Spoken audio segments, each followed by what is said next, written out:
আসসালামু আলাইকুম বন্ধুরা, আশা করছি আপনারা সকলে ভালো আছেন। আপনাদের দোয়ায় আমি ভালো আছি।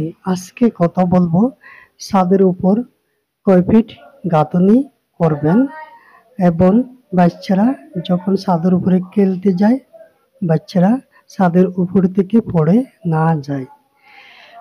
সব নিয়ম হয়েছে 3 ফুট যদি গাঁথনি করেন, তার মাঝে মধ্যে 1 ফুট বাই 1 ফুট কালি রাখতে হবে, যেমন দেখা যাচ্ছে এরকম হইতে হবে। এরকম যদি হয়, আপনারা যদি অথবা ছাদের উপরে বসে গেলেন তাহলে খুব সুন্দর দেখা যাবে।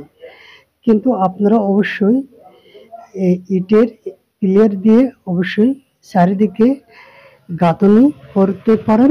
সর্বনিম্ন হয়েছে 3 ফিট, কিন্তু দেখতে পাচ্ছেন খুব সুন্দর লাগে অনেক দূর থেকে ভিডিওটা যেমন করানো হয়েছে। অবশ্যই এরকম করে ছাদের উপরে 3 ফিট গাঁথনি করতে হবে। বন্ধুরা অবশ্যই কমেন্টে জানিয়ে দেবেন।